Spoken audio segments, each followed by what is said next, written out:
Hey, Shalom Akim, Yahweh Hashem Yahushai Barakatha. Peace and blessings to all sincere brethren who are doing this work in faith and truth.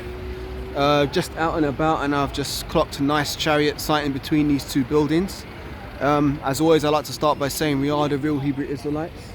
The real Israelites are so-called Negroes, Latinos, Hispanics, Native Americans, West Indians and West Africans predominantly. However, you are going to get Israelites that do look like the other nations, because Israel has been scattered amongst all people throughout our various captivities.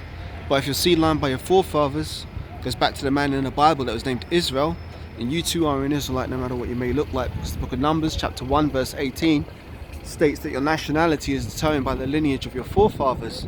So just doing a quick hit here, as you can see, this chariot is very bright, and it's right between these two buildings.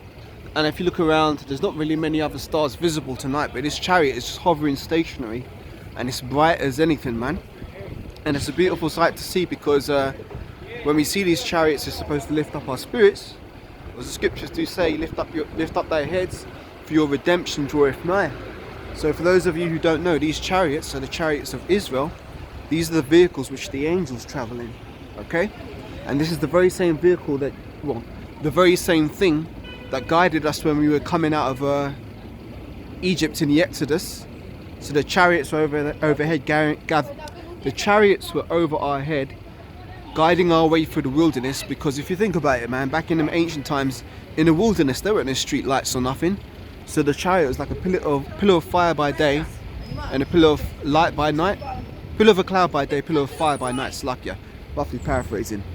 So yeah, these chariots are all throughout the earth, and this is the curse that goeth forth across the face of the earth too. Because the elect are going to be cut off from one side as according to it, and the wicked, meaning the Edomites and the other nations, and also the wicked of our people, are going to be cut off on the other side as according to it. And if you're of the hopeful elect, it's these chariots that are going to deliver us from the thermonuclear destruction which is said to come upon the earth. You can read about that in Isaiah, you can read about that in Joel. Joel talks about the nuclear destruction. And yeah, this is the very same thing that when Yahushua was risen, he ascended up into heaven in a chariot, and is going to descend in like manner in a chariot. Read Acts, the first chapter from 7 on down, and also read Revelation chapter 1 and verse 7. For it says that every eye shall see him, and all the kindreds of the earth shall wail because of him. So when Yahushua comes, it's going to be a lot like that movie, the first Independence Day movie, when you see the chariots coming out the clouds and just hovering over the earth, ready to destroy everything, man. And all these buildings that you see here, these buildings which are Esau's buildings, which are in violation of the Holy Scriptures, because the Holy Scriptures teach you that you're not supposed to build a building above 3 stories high. All of this shit's going to be leveled. You can see across here, I'm in, I guess you could say I'm in the metropolis, so to speak. You can see all these buildings, all these monuments that Esau has built to exalt himself in the face of the Most High. Yahushua is going to destroy all this shit, man. All this shit's going to be destroyed, man, and burnt up.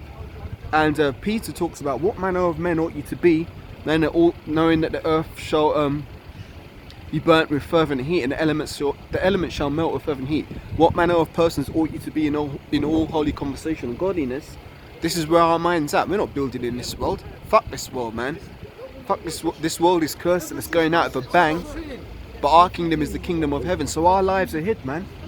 See, we use the world without abusing the world. You know, James 4:4 says, ye adulterous and adulteresses, know ye not that the friendship of the world is the enmity with the Most High? Therefore, whosoever is a friend of the world is an enemy of the Most High.